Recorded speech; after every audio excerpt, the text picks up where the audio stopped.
Welcome back to Module 2 of Project Communication on Virtual and Global Teams. I'm Cornelius Fichtner, and your presenter today is Mike Graupner.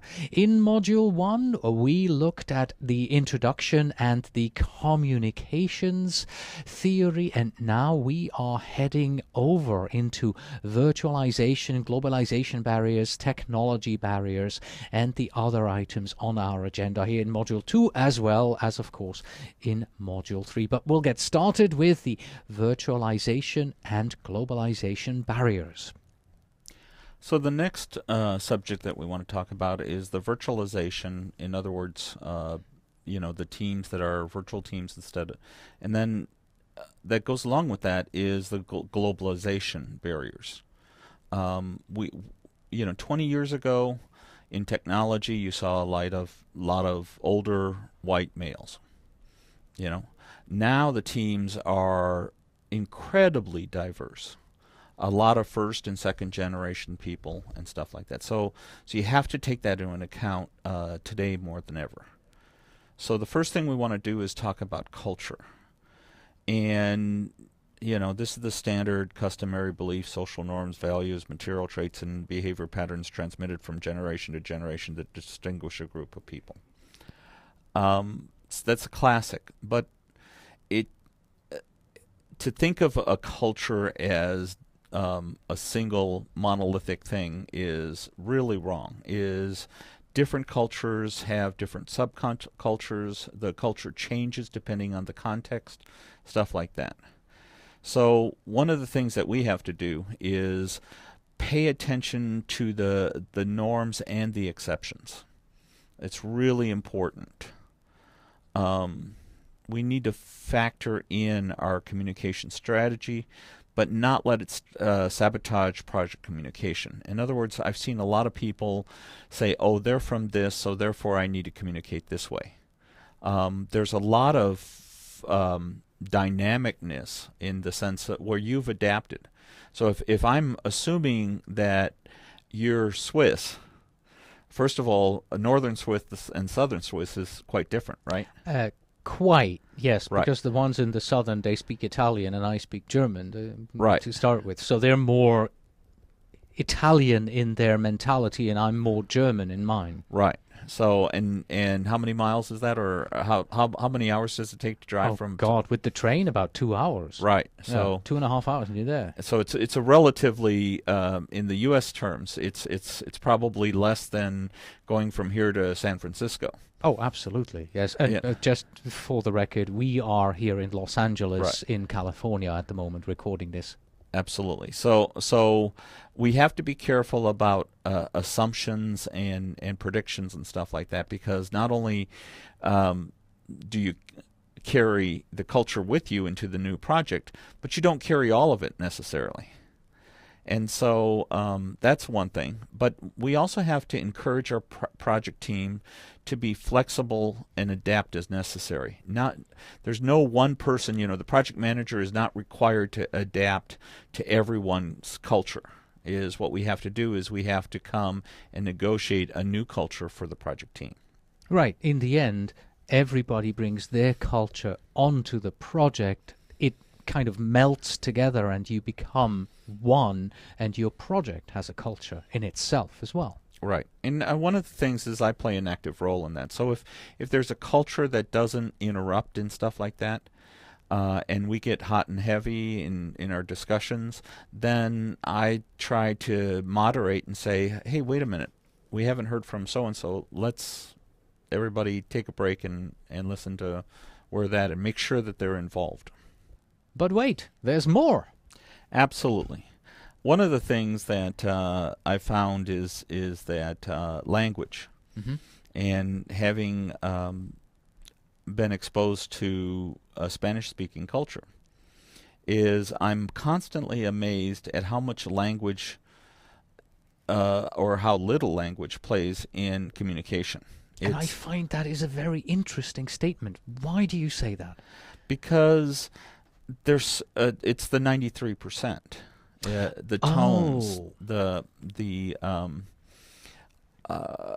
there's a lot there, and especially if you interact with like a 3 to 5 year old in Mexico, they don't have any problems communicating.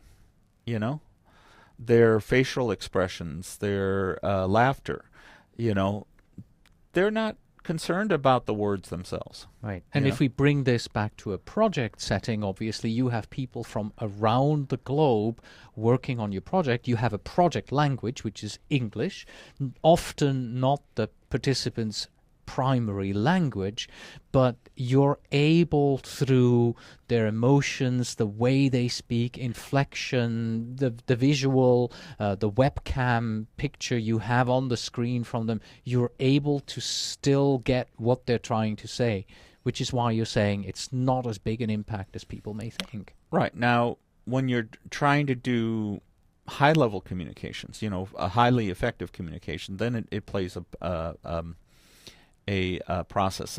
One of the things somebody told me is no tengo palabras, which means I have no words. And I thought that was a curious thing for them to tell me is, look, if you're a native Spanish speaker and you have no words, don't look to me to help you. But a friend of mine explained it a little bit different. Is the culture of that area is not a very direct culture. So what they're really saying is, I don't know how to tell you this. Okay. I don't know how to express myself. Yeah. Okay. You're a hard-headed pig, but I'm not going to use those words. All right. Moving on to prejudices. Prejudices. You know, we all develop. We get comfortable, and we prejudge people. Oh, this person is from this, and I've worked with them before, and they're all this way. And we got to be careful about that. We've got to recognize people as individuals and not as programmed automatons from, you know, a factory, a foreign factory. Right. It's probably true that people from area X are, generally speaking, in a specific way. Right. But for the person working on your project, it may not necessarily be true. Right. This slide here is titled Common Cultural Issues. Now, that seems to be kind of at odds with how I understand culture. Culture is usually referred to as something that, you know, brings a group together and separates that group from other groups. Like, you know, people in Asia are less direct than people in Europe. So there is a difference. And now you have a slide here that says common cultural issues. What do you mean by that? I wanted to talk a little bit about things that I run across and I'm sort of hypersensitive to. Okay. Is there's a lot of team members that are reluctant to give bad news. You know, it's in certain cultures it's not normal. You know, you don't admit that you're not going to deliver on time, and so to get that to happen is really important, and to develop strategies to do that. Another thing is one of the things that is really interesting is the vegetarianism, is where people have dietary requirements. They don't eat meat, so we all order pepperoni pizza on, you know, the Friday lunch meeting, status meeting. Well, you have to think about what message you're sending, and they may never raise the issue. We had, at one company I work at, we had a PhD that was from India, and he didn't eat meat. And, you know, I dug into that, and so that when I ordered pizza, I made sure that there was, you know, a pizza they could eat. And some people don't even eat cheese. So you have to, you know, pepperoni, pork is a big one.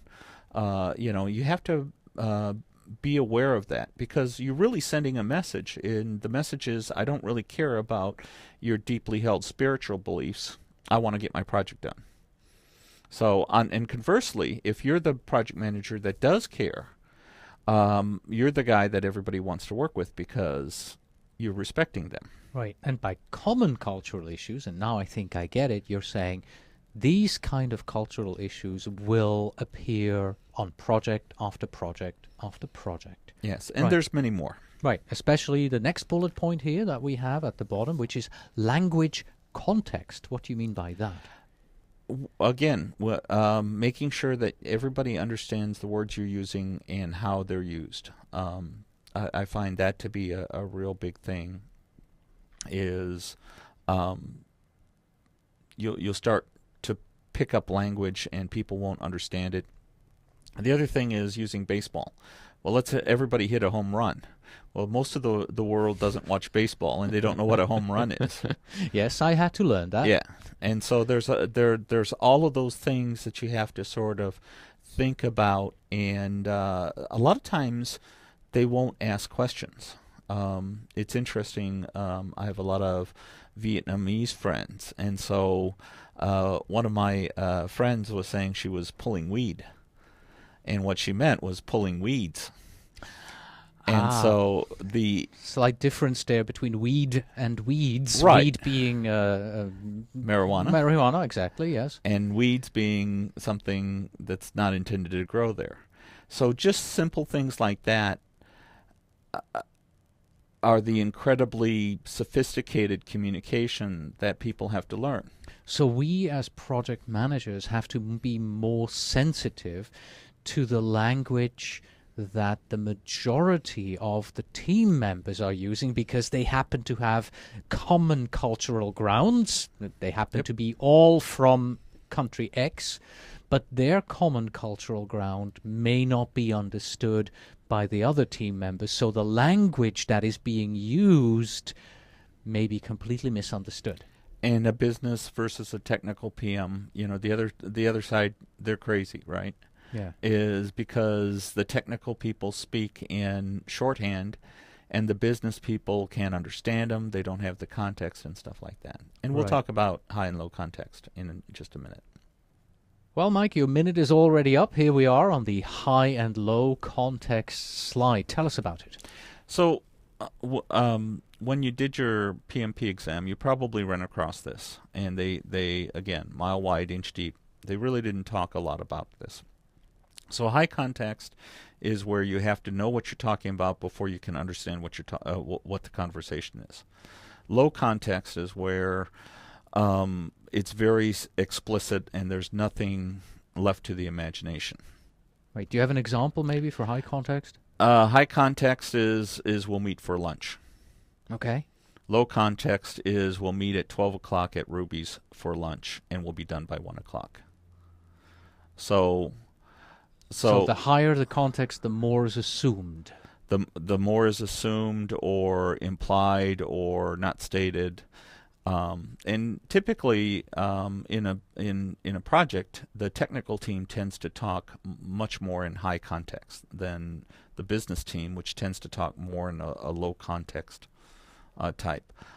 Although they both can talk in their own jargon and absolutely not communicate. Right. And So- I've often had that on projects where I, as the project manager, was kind of in between, listening to both groups, thinking, you guys are talking, but nobody really understands what's going on, and I had to actually become the translator between the two. I think that's a primary job of a project manager, is to make sure that, it's almost like we're the communication cop. So we have to make sure that happens. So the cultures, in each of the cultures, depending on whether they're high context or low context, they will process information differently. And they'll also filter out certain important points. So if I'm expecting a low context communication and somebody says, well, we'll meet for lunch, I might be waiting for When, Part 2, where, Chapter what 2. do I need to Yeah. wear? Yeah. Who else is coming? and that never comes, and so I could easily think, oh, well, they didn't follow up, so therefore, they weren't that interested. Where the other person is saying, well, I thought we'd figure that all out, in the front lobby, because that's where you always meet for lunch. So it's easy to society cultures, team cultures can have a real problem. The other thing is low context communication. They tend to be very literal in their execution. I want you to do this, and you're thinking, well, I want you to go in this direction. Well, they're saying, I'm going to give you exactly what you want, even if what you want makes no sense. So you have to be aware of those people that will implement stupid ideas appropriately. Now that we've gotten an overview again, a reacquaintance of what high and low context really means, where are the challenges here for us on our projects? Well, one of the things is high context cultures are more common in the Eastern nations than Western, and also in cultures or countries that have low racial diversity. So, in other words, Vietnamese. I learned there was no word for blue. There's sky green and leaf green, but there is no word for blue. Interesting.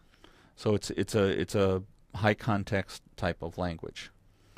The low racial diversity is. I was talking to a friend of mine who's from Spain, and he deals a lot with the Mexican culture. And in Spain, it tends to be more of a low context Spanish, but in Mexico, because they tend to be isolated and they have a low racial diversity. They're a 400 or 500-year-old country. Is their communications tend to be much more high context. You have to know what they're talking about. They tend to talk around issues instead of dealing with them directly. I was down in Mexico for 5 months trying to get a project completed, and we were behind, and so every Sunday we were fabricating steel structures, and every Thursday we'd say, we got to work Sunday. Who wants to work for double time? We'd have 20 people sign up. We have 3 people show up. Next week, same thing. And it took us about 5 weeks to figure out that the 20 people doesn't mean anything, because they were programmed to say yes, whether they intended to come or not. And what we found out was that Sunday was the day for family, and no amount of money would change that. So if I had to do it over again, I would have worked till midnight on Thursday, and so that Sunday would be off, and we would have been much more successful. So the other thing about cultures is high context tends to exist with strong traditions. So if you think about Thanksgiving or Christmas in the U.S., there's certain traditions that you can reference in an obscure way and people will get it. But if you're not from here, you don't really understand it.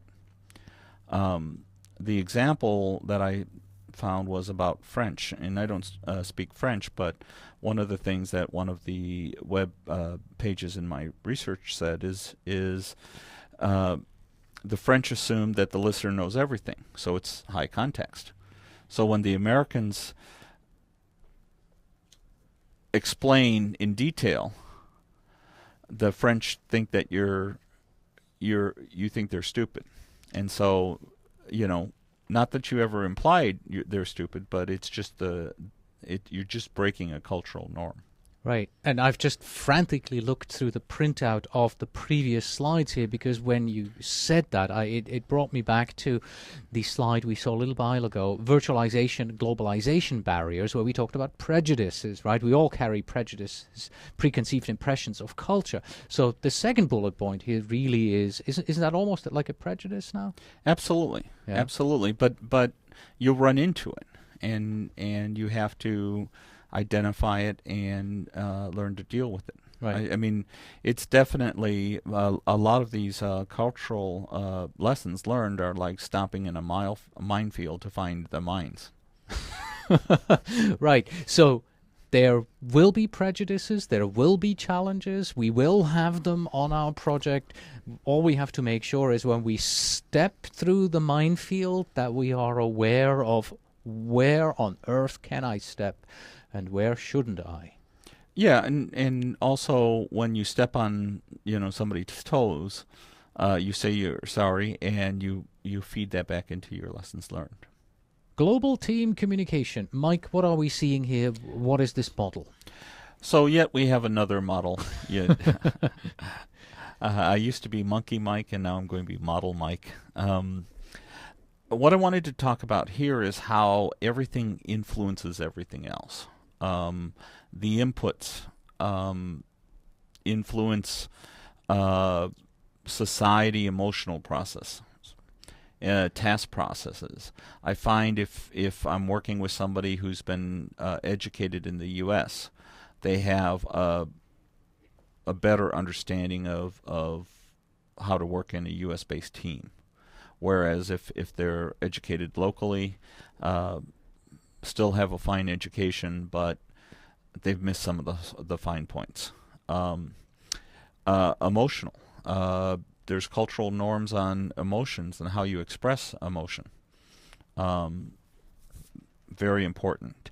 The interchange between the social emotional processes and the task process is how you do business.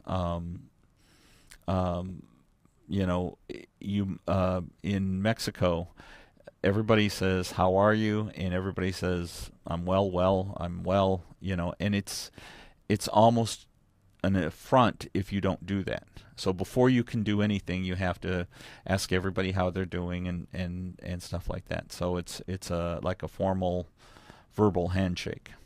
And then the outputs, we have to take all of this and feed it back into the output to look at the performance and the satisfaction. You could have high performance and low satisfaction because your emotional processes weren't fulfilled in the process. And as a project manager, you're wondering why you delivered on time, under budget, everything was good, and the client wasn't really happy because they didn't get their emotional processes met as well. Let me ask you, how would I apply this, say, on a project of mine? Now, how do I go through this here? Obviously, I start with the inputs. Is the inputs my communication and what I do and how I say things? Well, the input would start with the design. You're going to have, the overall point of this presentation is you design your communications.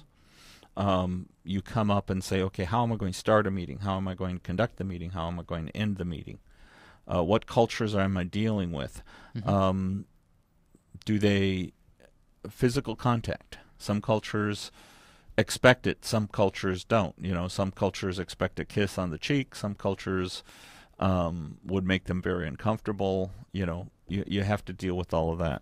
Okay. The technical and also training. What I find a lot of people expect communication to be organic instead of being something that you grow and design. Right, it's something that you have to teach.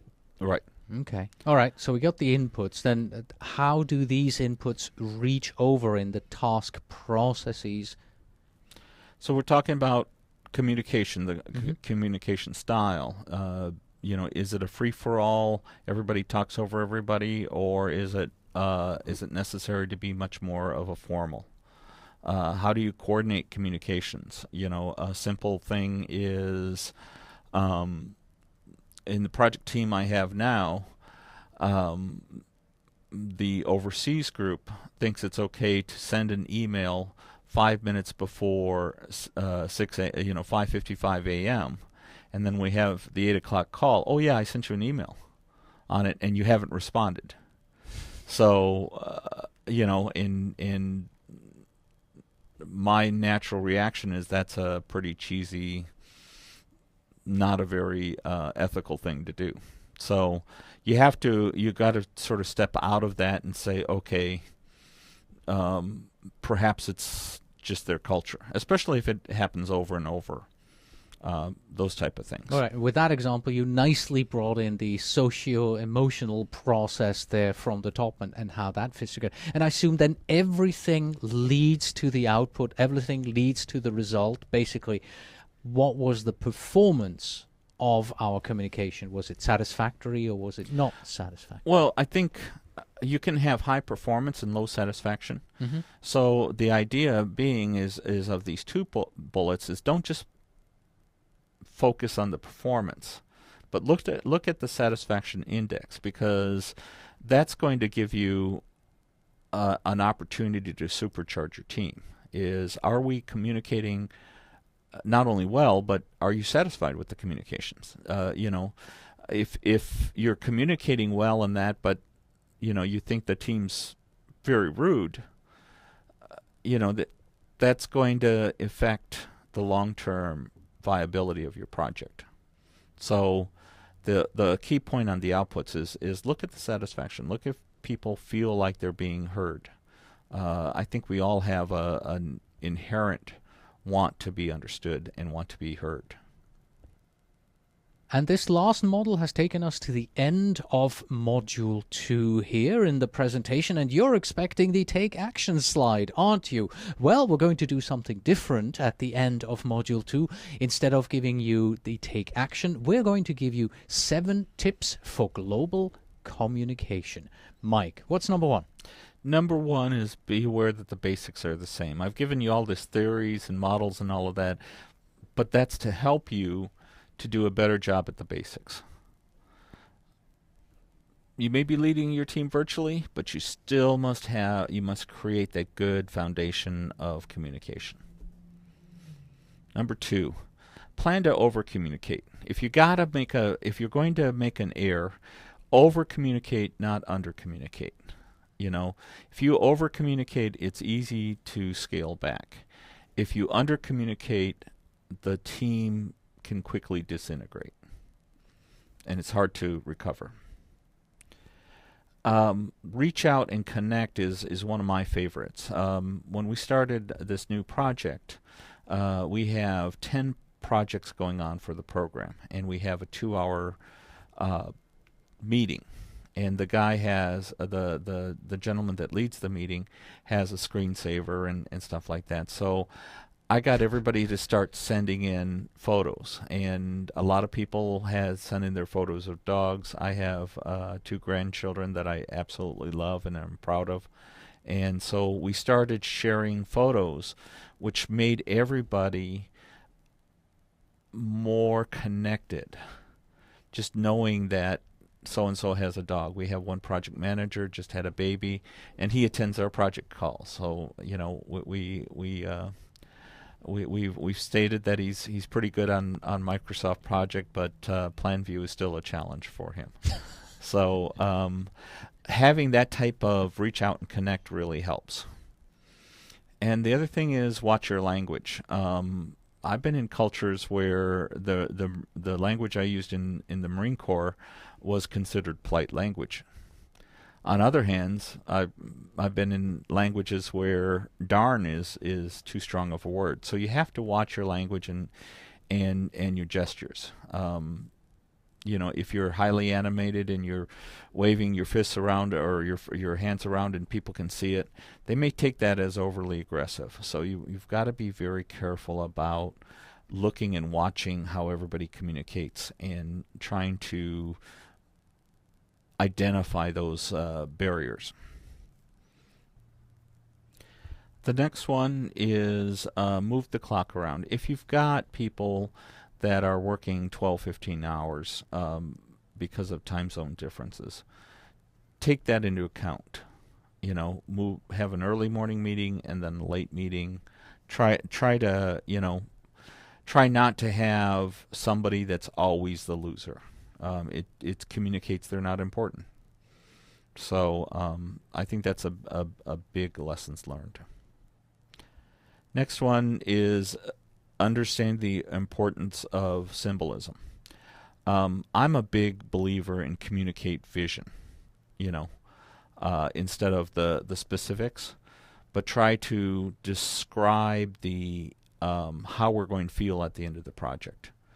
instead of what we're going to get done. And I think if you can create symbols and use analogies, oftentimes that's much more effective than the specific words. And practice patience. I got to tell you, this is the one I struggle with. And knowing me and for a number of years, you know that I'm not generally a patient guy.